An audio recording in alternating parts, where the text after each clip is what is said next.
Thank you, everyone. Um, I'm really excited to be here. Thank you to the center for the invitation. Thank you for all the logistics and everything of Julia. Um, it's an honor to be here at Berkeley and present my work. And thank you for being here because I understand that everybody, we got so many, so many things to do.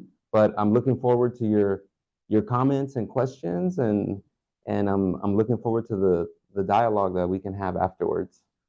I just want to say a little bit about myself before I begin. And before I became a UC President's postdoc at UC Santa Barbara, like Julia just stated, I was working at I got my PhD at UC Riverside in ethnic studies. And prior to that, I got my master's degree at Cal State Northridge in political science.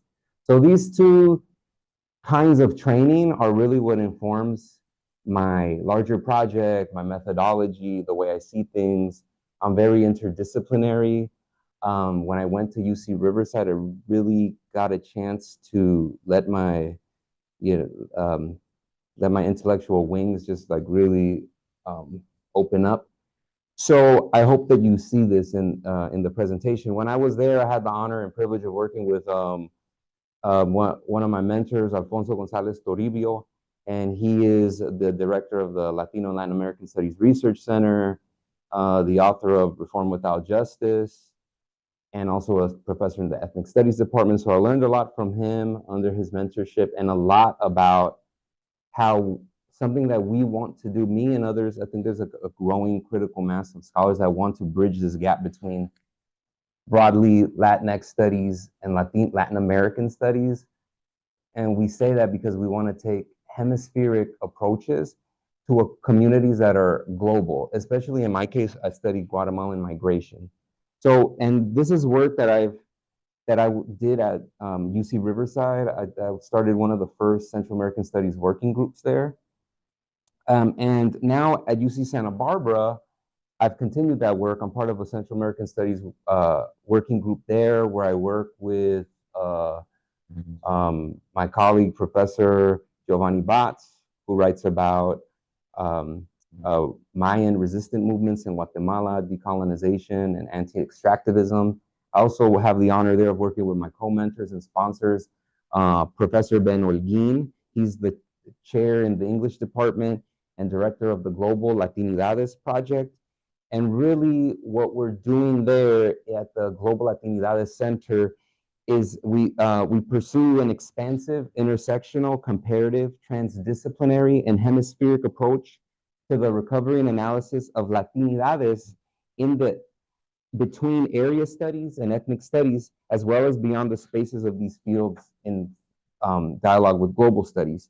Um, Professor Holguin heads up something called the Global Spain's Workshop on Conviviality and Accompaniment, which I'll talk more about, called Dialogues with Grassroots Organizations and Organic Intellectuals in Madrid, Spain.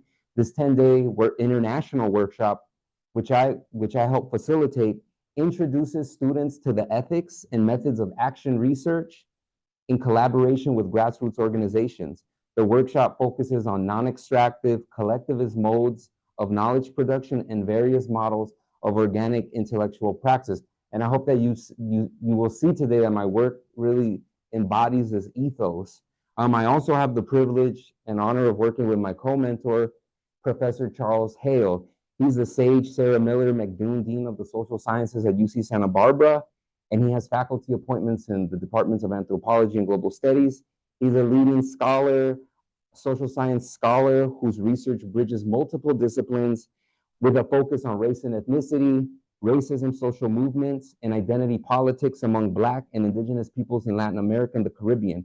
He's the author of critical books that I draw on in my own research, such as his 2006 single-authored Más que un Indio, More Than an Indian, Racial Ambivalence and Neoliberal Multiculturalism in Guatemala, and the 2008 edited volume, Engaging Contradictions, Theory, Politics, and Methods of Activist Research. So these are really things that I drawn, and it's a pleasure to work with these two scholars and colleagues that I get to call now that are really people that are that inspire me at the top of their game.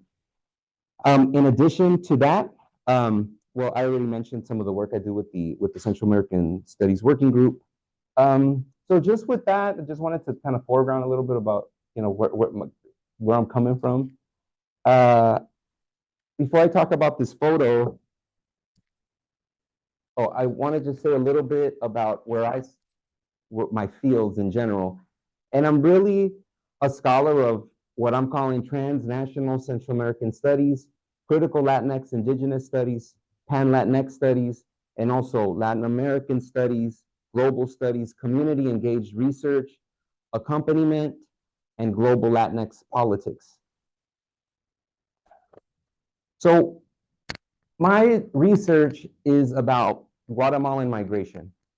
And in the first iteration of my project, which I'm working on the second iteration now, I really looked at the material conditions that forced people out of Guatemala. And that's why the title of my talk is Forced Migration.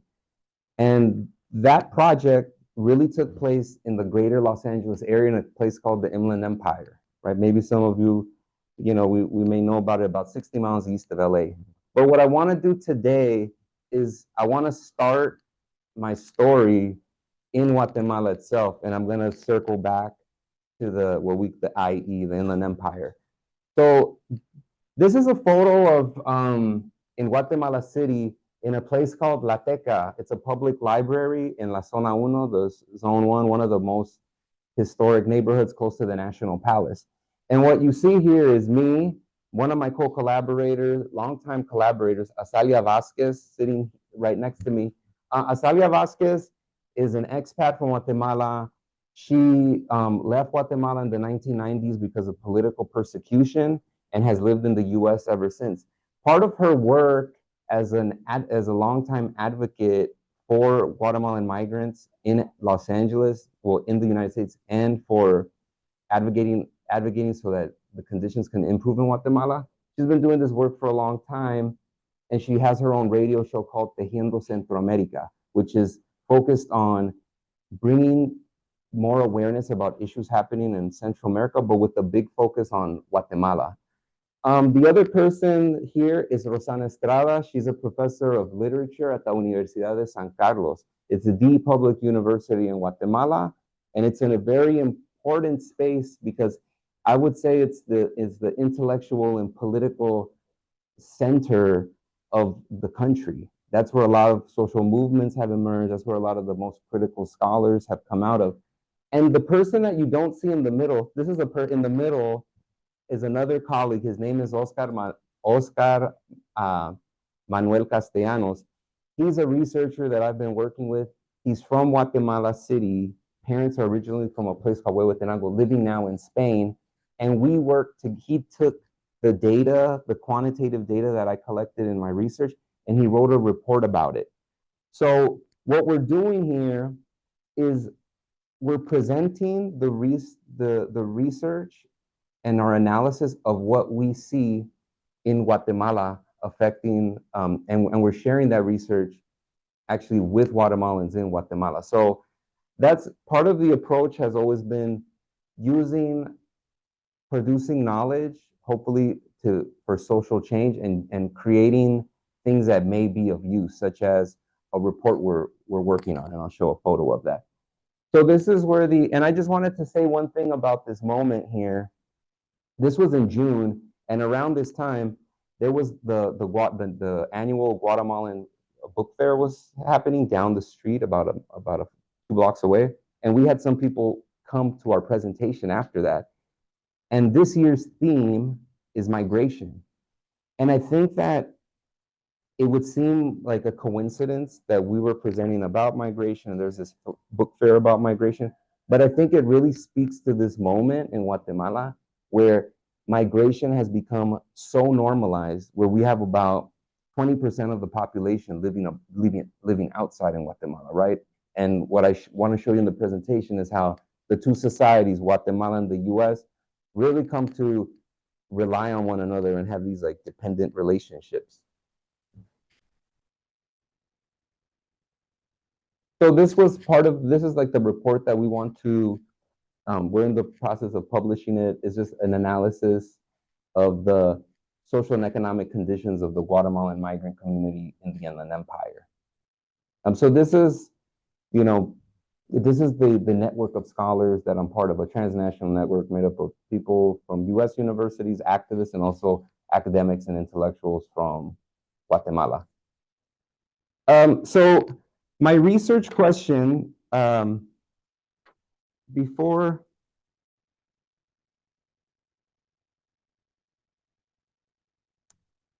I actually read them out, I was inspired to do this work when I was in grad school because I'm the US born son of Guatemalan migrants. I got to LA in the 1980s. And to be honest, at first when I got to grad school, like many of you might have this experience, it was a little hard to pin down the project. Like what's gonna be like that project that I'm gonna write this dissertation about, right? Can't be too big, can't be too small, but it's gotta be right just enough.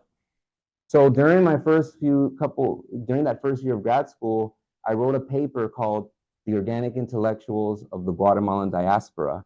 And I wrote that because I wanted to understand the grassroots organizations that had emerged in Los Angeles during the 1980s and 90s. And I was really drawn to it because I said, there isn't a lot written about the community there. And I think part of it goes back to the history and ethos of ethnic studies too, about where are we in the narrative? Where are we in the book? So this drew me to begin working with the groups and start building trust and solidarity and building collaborative relationships with them. And what drew me more to this than my second question was, well, why are we even here? What are the conditions in Guatemala that have changed over time, that have forced people out of the country, especially in the 1980s and 90s during the Civil War, and what continues to push them out in the post-war period, in a period where there's been a politics of recognition against indigenous genocide, where there's been gestures towards improving educational systems, but we still can see a height in migration. So these were the big questions that I was exploring in my research, really. Why are people here? Why do people migrate? And why do these grassroots organizations emerge as a response to that? And that's what I wrote about.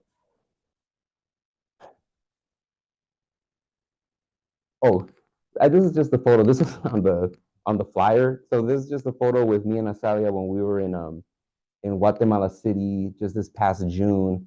We had just talked to some people, ancestral authorities that had just had meetings with the new president, Bernardo Arevalo.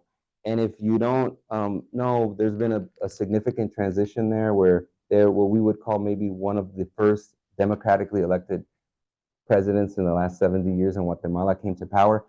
And indigenous ancestral authorities and grassroots movements, a kind of plurinationalism from below. I think Giovanni Batzes wrote an article about that, really helped this transition happen.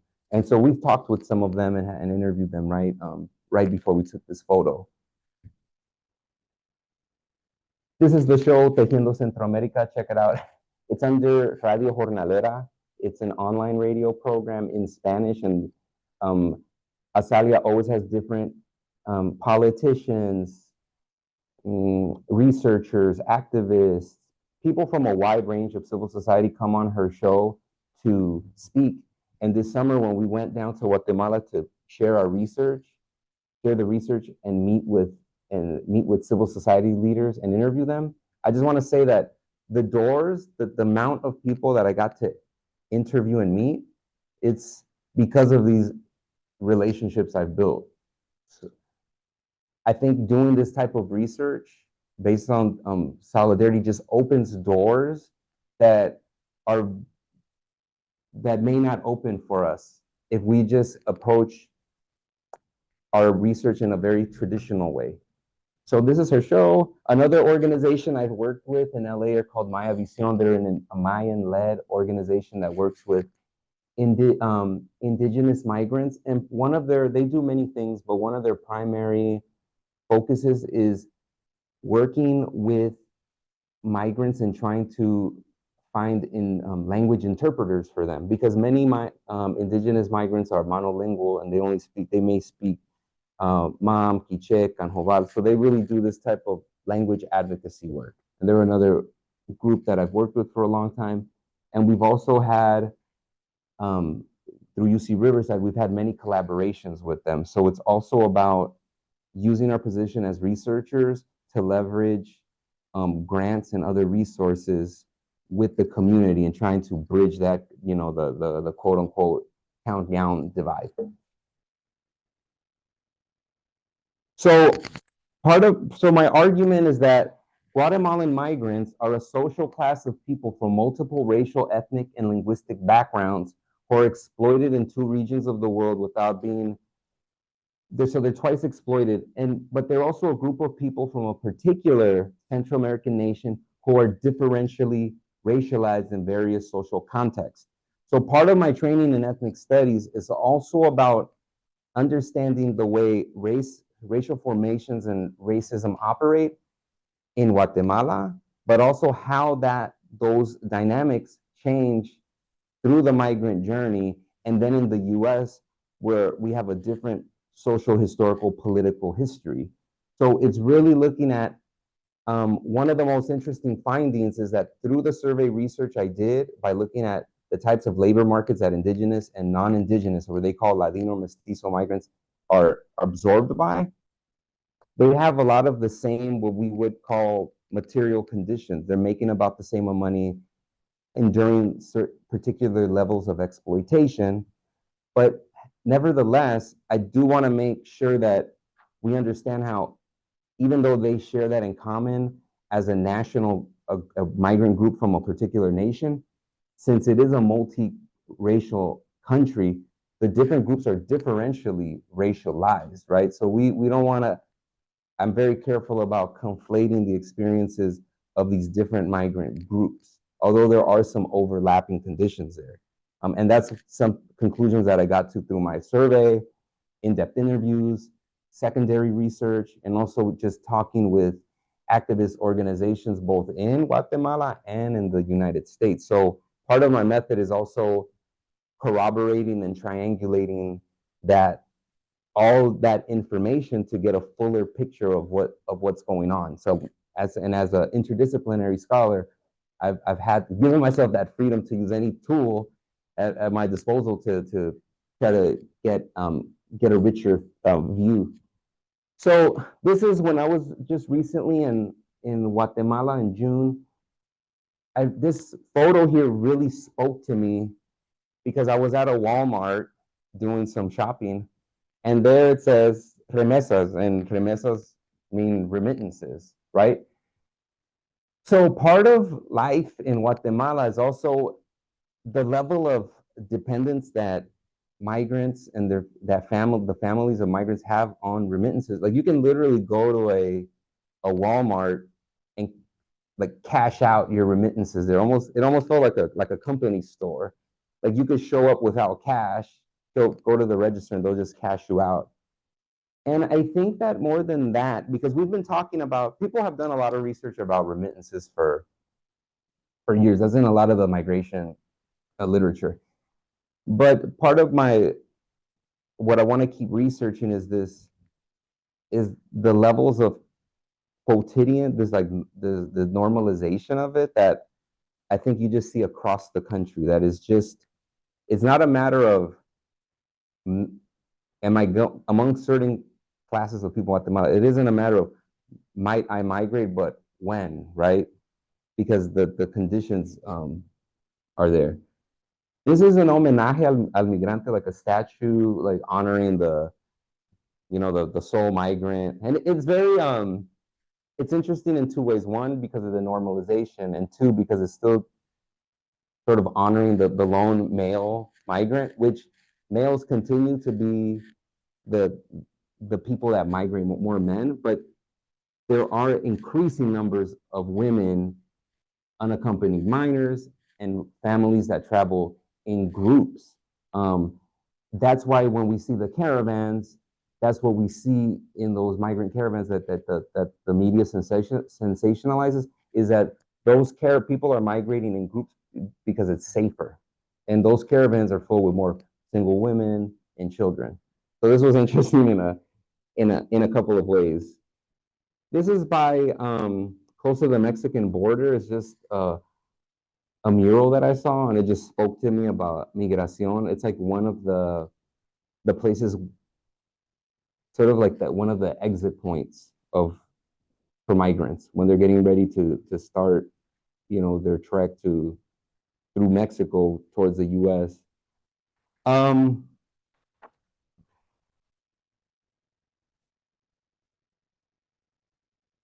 So one thing that I wanted to say before I get to this thing, this slide here, is that something that I do with my framework is that I really try to look, instead of just looking at these like push and pull factors of migration, is also just seeing how the two regions are connected, and looking towards the US as one of the push factors of migration as well, because although there are strict policies against migration, especially from Central America, and as we just saw in 2021, even presidential nominee Kamala Harris went to Guatemala, and her policy was just said to the people, do not come. They will come, they continue to come, and they continue to be absorbed into low-wage labor markets. So it's basically an open secret that isn't really exposed for what it is, unless it's in times of crisis, be that social, political, or economic crisis, or when there's tragedy. Let me give you an example. When the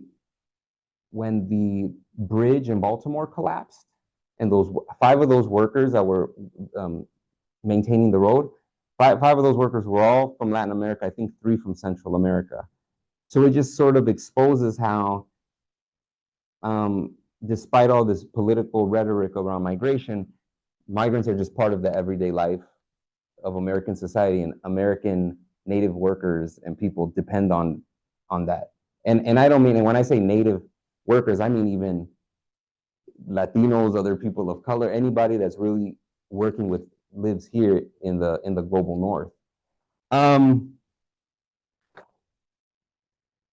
So part of what this research made me think about is also how we continue to live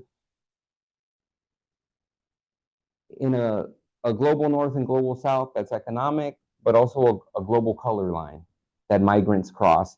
And that's going back to my other point earlier, was that when migrants cross into a new social context, they are racialized in different ways. And that's been one of the things that has been most interesting, I think, is how groups that are relatively racially privileged in Guatemala, such as the what are known as Ladinos, Mestizos, these groups that are relatively dominant become minoritized once in the US, right? Because maybe sometimes because of phenotype, but also because of national origin, immigration status, last names, maybe even the way they, you know, people present themselves. So I think it's trying to think and theorize about racialization and racial formations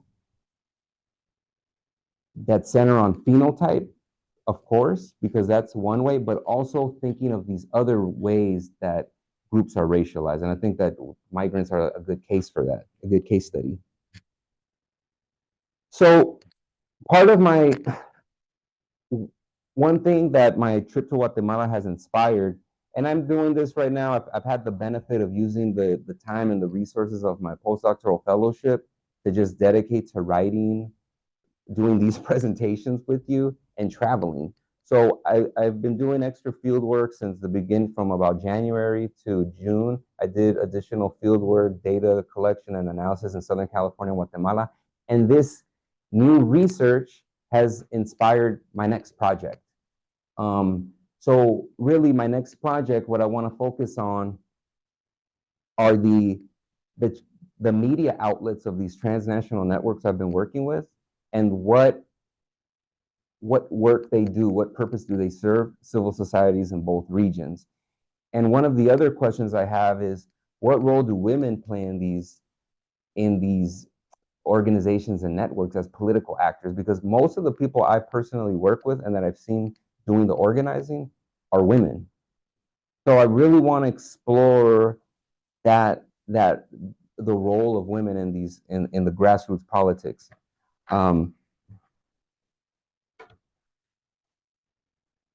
And part of this research will be facilitated with a lot of the groundwork that's been laid with through relationship building with the organizations, because I can't emphasize that enough, that this work becomes not just easier for us to do as researchers, but it's more rich and meaningful for everyone participating in the process. This is in a place called Zacatepeques, in about 1 hour outside of Guatemala City. And this is Radio Jornalera Guatemala. So it's like the sister radio station in Guatemala of Azalea's show. So this is the first time that we went down there and met them in person. And most of the radio program and the people actually running it, it's very grassroots, are primarily indigenous youth, and specifically indigenous women. So these are things that I want to explore in my next project. I want to take a more transnational dimension.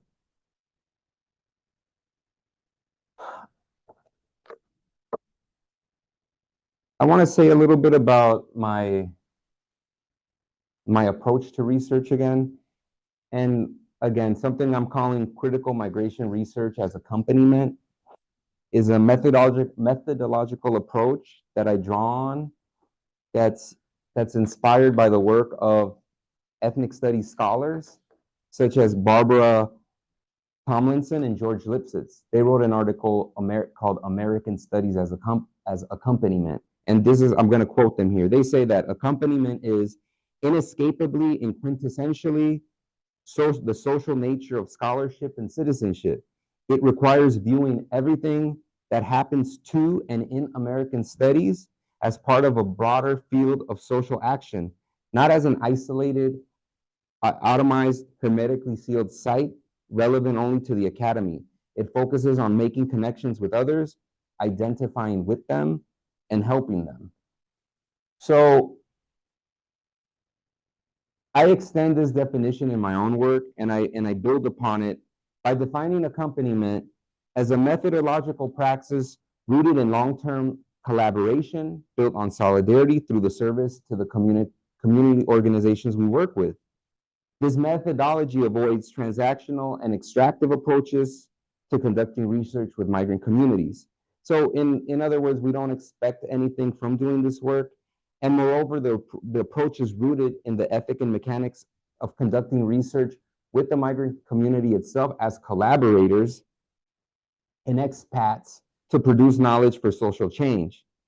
And what I'm doing with my research is taking the concepts of American studies as accompaniment and saying, let's take that concept and make it have a global approach.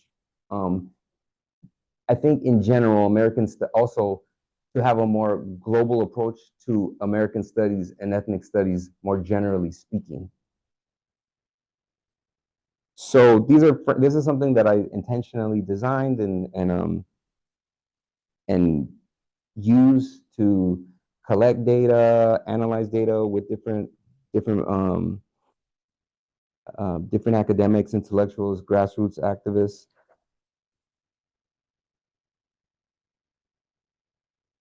Let me just show you. Now we're back.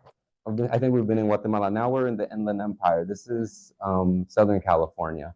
So this is one of the groups this is Maya Visión. These are some of the leaders here, like Eduardo Gutierrez, Nesha, Edgar, and this is an event we had near Riverside, in the city of Riverside, where we were helping, the university was working with the organization to help them. They were doing a needs assessment out there among primarily indigenous migrants from Huehuetenango, which there are a high number. So these are some of the projects that we've done with them.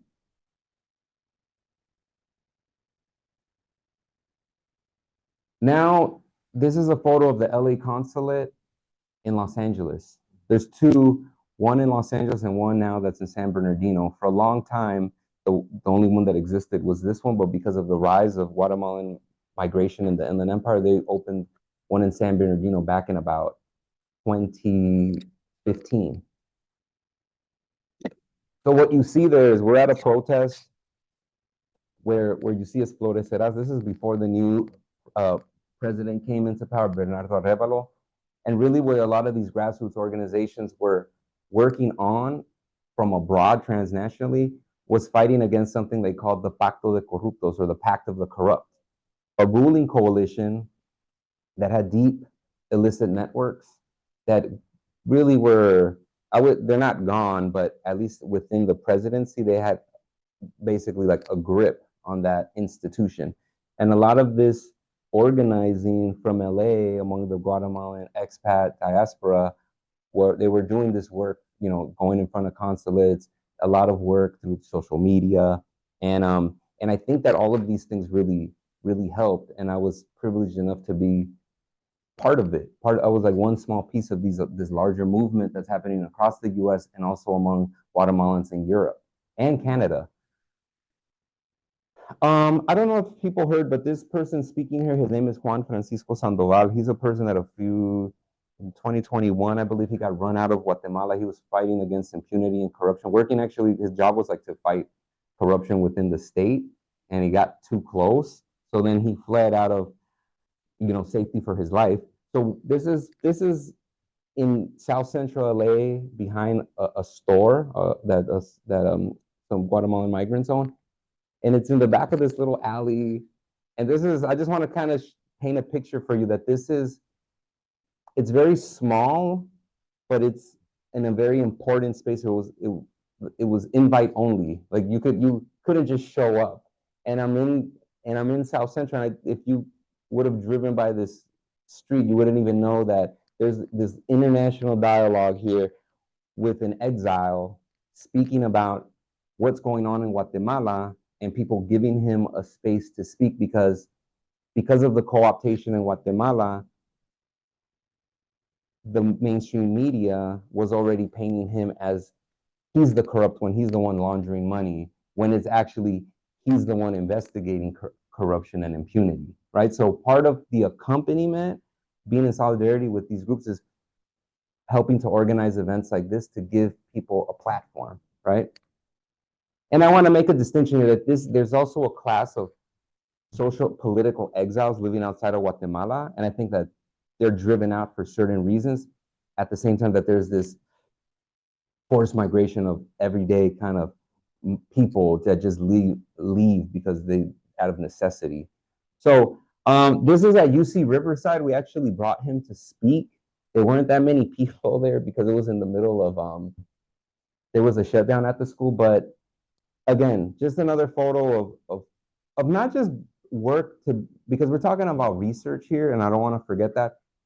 Not just being in solidarity, but doing this work gives us a fuller picture, and we just learn more by being fully immersed. And this is part of doing that ethnography, being fully immersed in different aspects of the research. And this is Asalia, and these are some of the other, these are some students that actually helped carry out the research with me. They're undergrads that we did, disseminated the research in the Inland Empire. Let me just talk a little bit about, do a little data dump, and I could talk more about this later. The surveys we disseminated about, in collaboration, about 200 surveys, 40 in-depth interviews. This is a long-term and multi-sided ethnography, and I say multi-sided both in Guatemala and the US, and also a lot of things that happen online with these transnational networks. So it's multi-sided in different ways. And really what the survey did was it rendered visible and it captured a cross-section of Guatemalan society that based on race, ethnicity, gender, geography, language. Because what I intentionally did when I designed the survey was I wanted to know, well, if we want to capture the nuance of migration, I asked questions such as, what language do you speak? Which departamento, or basically the equivalent of like a state in Guatemala? Which region? Which language do you speak at home? Like age, education level. And these things made the survey very rich, and it's something that they're variables, so to speak, that I wouldn't find in the US Census. And one of the most important parts of the survey that I'm very proud of is that this was a survey with a very hard to reach population, that it's impossible. This survey was not collected with a QR code. We went to the sites of everyday migrant life, and we took iPads and we read the survey out loud to people, and that's how they would fill it out. Part of the reason that we did that is because if we would have done a QR code, we probably wouldn't have gotten many surveys. And we did it out loud, taking into consideration the historical material conditions in Guatemala, where there are extremely low rates of literacy among both indigenous and non-indigenous. So already having that in mind, I decided to do it, read it, and I think we were quite successful with that.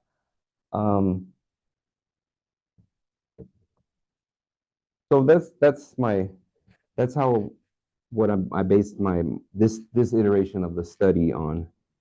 So like I said, part of this research is meeting the community where it's at, and I really think that survey research is important. It's something that I was inspired through my training in political science, because I think they're good tools to capture a bigger data set when it may be difficult to interview 200, 500 people when we have limited resources and limited time, and we can get extra data points through this. But with a hard to reach population that's 80, 90% undocumented, and people that come from a society that don't trust outsiders for very good reason, you have to go to them and do it with people from that community to even have you get your foot in the door.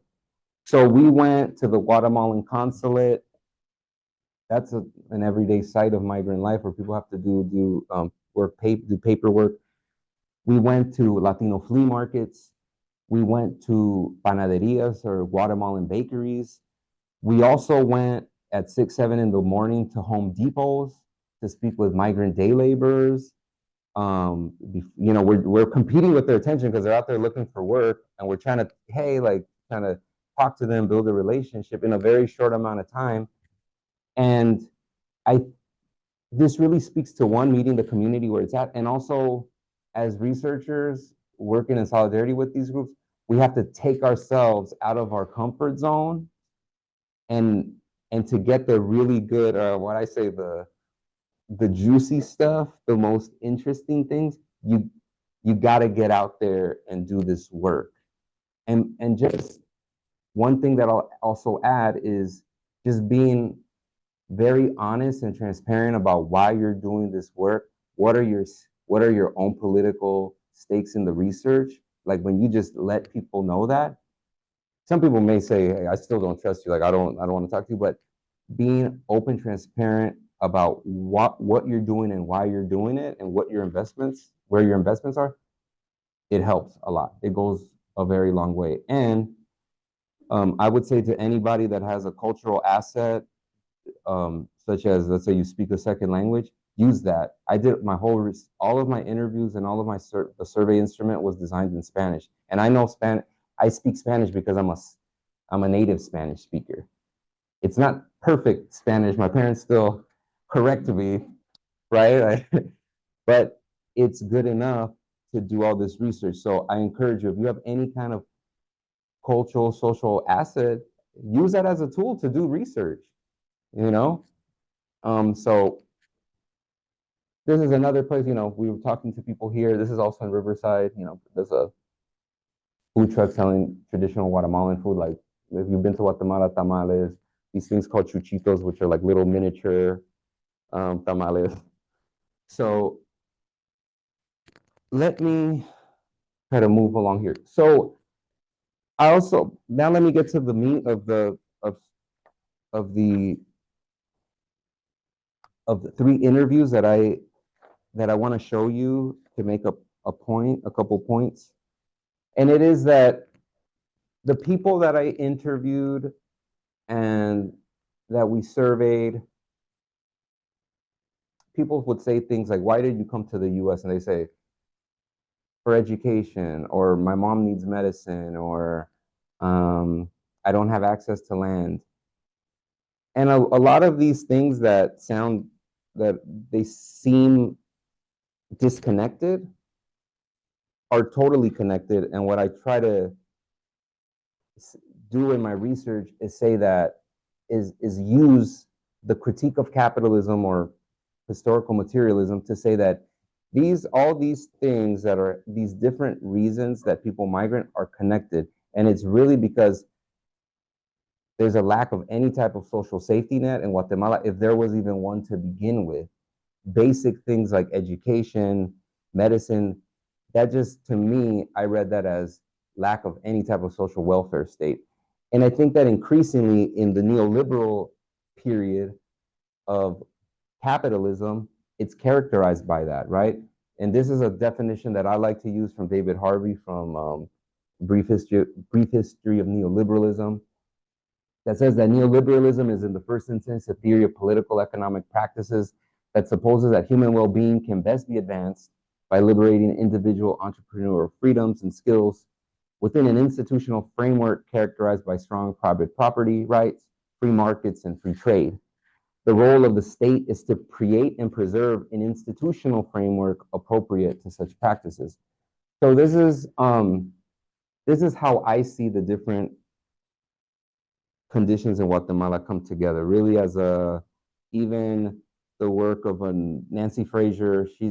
I like her definition. She talks about capitalism as a social system, a social order with a particular type of economy. So not only understanding capitalism as just an economy, but a social order. And I think by doing that, it can really open up our analysis, and also show us how, although there are people that migrate for specifically labor conditions, the critique of capitalism is capacious enough to help us understand how it shapes the lives of, at the point of production, right? But also how it affects youth, different gender groups, different aspects of society. It could be very revealing. Um, a little bit about the debates in Central American studies that I intervene in. Part of, as Central American studies is an emerging field, still, I would say, still being defined, where the parameters and the quote unquote canon, if there will ever be one, if it's still, right, it's emerging, I would argue.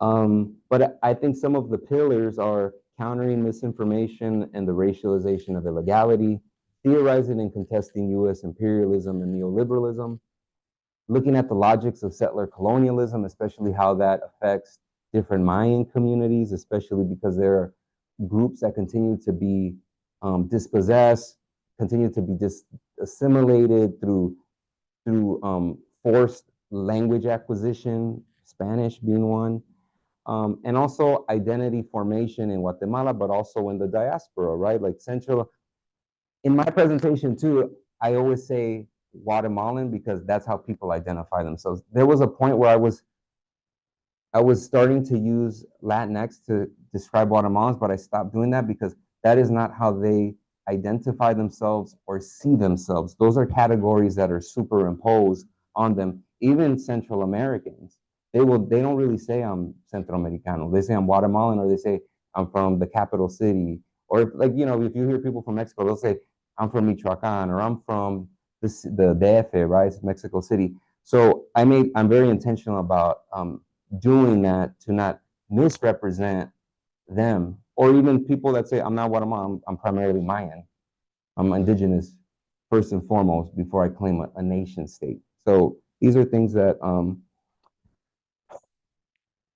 just a little bit about going back to my part of my research is also really and especially for this presentation, is understanding the history and social relations in Guatemala. In order to fully understand the dynamics, we just have to know that Guatemala is a country that's undergone, 500 years of colonization. It's a country with high levels of racialization, especially across the indigenous and non-indigenous divide. It experienced a civil war from 1960 to 1996 that resulted in genocide against Mayan communities at its height in the 1980s. That is still something that people are still seeking reparations about, right? After the state had already been convicted. And also a country that has experienced femicide and U.S. imperialism coup d'etat in 1954 against democratically elected Jacobo Arbenz. So that's just to say, that's in a nutshell. These things continue to characterize the migration, and it's the background and social context that Guatemalans come from, right? This is, so I think that even though my research is contemporary, I always situate it in the historical, because I think that doing the historical work is just important. This is the Inland Empire. I just want to say that one of the 60 miles east of LA, one of the reasons that it's a key area for where we got a big grant through UC Riverside called Latinx Futures is that it's an area that sometimes people may not think that there are high numbers of Latino communities there, but there's about 4.6 million people there. The majority of them are some kind of Latin American origin group. Majority of those are Mexican descent or ethnic Mexicans, but there is a significant number that are Central American, maybe about 10%. I'm not exactly sure out of that 10% how many are Salvadoran, Guatemalan, but there is a number of them there. The Inland Empire is also a region that's important because it's increasingly become gentrified, because like all of Southern California, but originally when Guatemalans started to migrate there in the 80s and 90s, it's because there was cheaper rent, a cheaper cost of living, that's not really the case now. And just to give you an idea, in the 80s and in the 90s and early 2000s, this is where a lot of now they're going like different Latino groups left LA, and even African American communities went to the Inland Empire to buy homes, right? Pursuing that dream of buying a home. The Inland Empire is also a place that shows us the racialized nature of capitalism, because in 2008, in the economic crisis, this is when people of color disproportionately lost their homes and went into foreclosure and unemployment in the region. So it's just a very interesting place. And right now, it's at the center of the global economy, because that's where a lot of Amazon warehouses have opened up because of cheap rent and low wage, low educated labor, primarily Latino labor. So that's just a little bit about the context of and I would really encourage you to read a book by Juan de Lara called Inland Shift that speaks about this. Juan de Lara, professor at USC, one of our collaborators at UC Riverside, and got his PhD here in Berkeley, geography. So excellent book. I can't say enough good things about that. Let me take a sip of water quickly.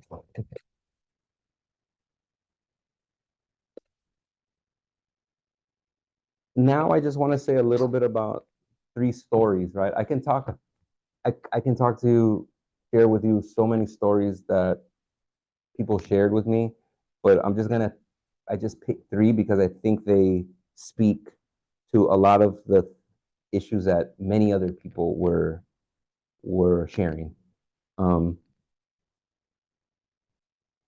So this is a person that I met. Her name is Tony. He identifies as Maya from Petén, Guatemala. Petén is a part in the northern part of the country. And when I met Tony at the Home Depot parking lot when we were doing this field work, and he's a 39-year-old man from Petén, Guatemala. He came to the U.S. in 2019, undocumented, with his son and with the help of coyotes or human smugglers, and he's still paying off the debt. He lives with his 10-year-old son in a house where he rents out a room in Riverside, California, with other men. I mean, people. This is beyond roommates. We're talking about people sharing like 3 or 4 men. Not him with his son, but others. Sometimes giving us stories, telling us stories of 3 or 4 men living in one room, right? To just save more money to save back in remittances. Um, Essentially, when I was asking Tony what drove him out of Guatemala, he basically said that after renting a plot of land of agriculture, most likely from maybe mestizo or Latino landowners, buying maize seeds, fertilizer, and poison, he was left with very little earnings, right? Like he's just barely making ends meet.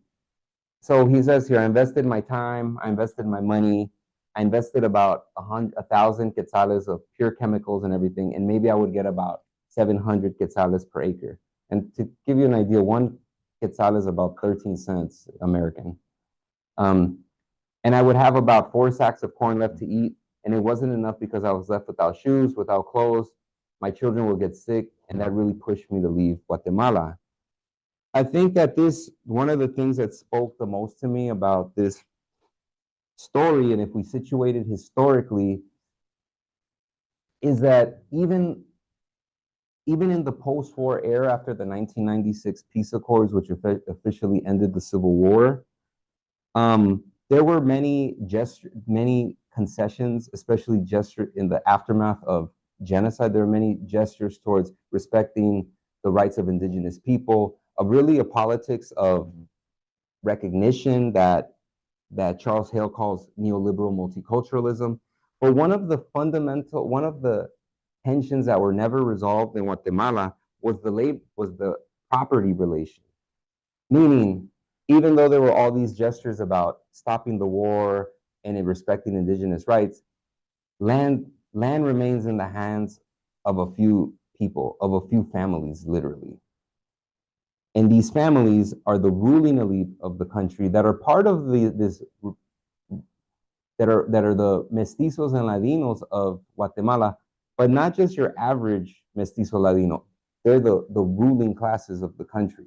So this really just shows us how this is an unresolved issue. There's access to land, access to work. We continue to see it right now in this moment. I also spoke to Jocelyn. Jocelyn is a 36-year-old Latina from Guatemala, from Guatemala City's Villanueva neighborhood, a rough neighborhood or colonia. And I met her through other people, through snowball method. So I interviewed one person. I asked them, hey, can you know anyone else that might want to speak to me? So I met her through that way. And really, Jocelyn's story is a little different because we want to show I want to show the complexity of the Guatemalan migrant community. She actually came to the U.S. with a visa because her parents had already been here. And she left one of her sons behind, and eventually went back to him because obviously to reunite with the family. But even she didn't go through didn't migrate through the U.S. undocumented. So her experience has been a little different. She came with some documentation. She's been able to work in the warehouse industry, doing some work that's maybe not some more clerical work, we could say, because she has a little bit of education. But one of the things that was so interesting about what she said when she talked about seeking more opportunity is that she shared that if you get a good job, speaking about Guatemala, it is because you have a good level of study from the university, and many people do not have that because sometimes they did not have the opportunity to study. They had to go out very young to work. They do not have an adequate academic level. Sometimes that's what they ask you for. Even to do a cleaning job, they ask you for a diploma. I mean, imagine everything with that. So a lot of access to education is really, really scarce in Guatemala, and it's become worse in the post-war period.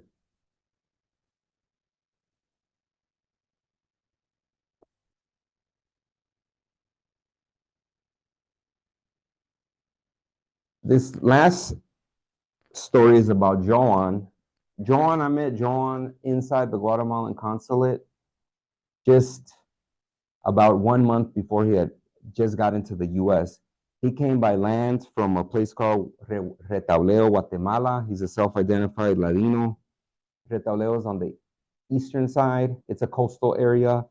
And basically he came and se entregó, what they say, he just turned himself in at the border to seek asylum, right?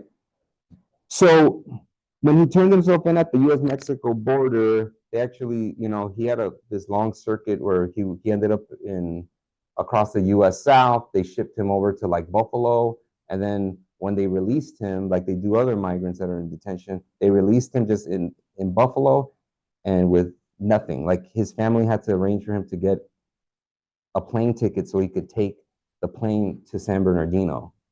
So this is another aspect that the migrant community goes through, where they're being shipped around from different detention centers. But John basically was telling me that the primary reason for him leaving Guatemala was because of la delincuencia, or delinquency.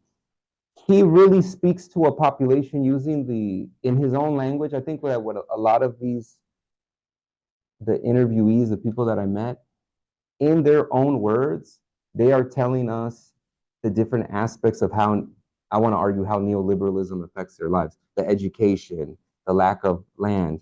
Also, Joan said that he kind of represents like a surplus population, large populations that are out of work. He couldn't find work for a long time. So what he did is he engaged in, starting his own micro business by making popsicles and selling them on the beach. Unfortunately, he couldn't do that because others that engage in micro businesses were out there extorting him. So I think that really speaks to how the lack of opportunity among these surplus populations in Guatemala, they end up intersecting and meeting, one trying to sell these things, another extorting, but really they end up there for the same reason, because there's no work, there's no access, or a lot of them, I will say this, to not exaggerate, there is work, but most people say it's work that isn't paid well, mal pagado, like they say. And a lot of people said that when they migrated, people don't just want to live, they want to live with dignity. They don't want, so it's not just about, do I have enough to eat? It's, I want to have dignified material conditions. So that's another theme that emerged. So I just wanted to quote him. He says, well, they mark their territory and say, well, you can't sell here if you don't pay a weekly or monthly fee. And then they put the gun on you. Sometimes they have all the contacts. They know your whole family well. They are investigating you, and they are already threatening to kill you. So that's why I immigrated to the United States, for help and protection, also to give my mom a better future, because there's no medicine at the hospitals.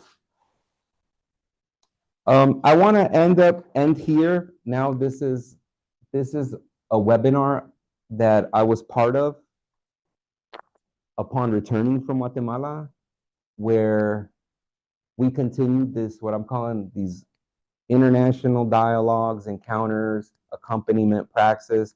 And based on the networks and people we met in Guatemala, when we got back here to California, we had a webinar where we shared this research with people from La Universidad de San Carlos, Flaxo, where I was there, professors from these Guatemalan universities, and also Asalia and Oscar Manuel. So this is kind of brings us back to first I was in Guatemala in person, and now I continue to be in dialogue with Guatemala from here virtually, transnationally from now. But this is the direction I want to go in my work next, to do this, let's call it a transnational Central American studies, transnational approach to doing ethnic studies.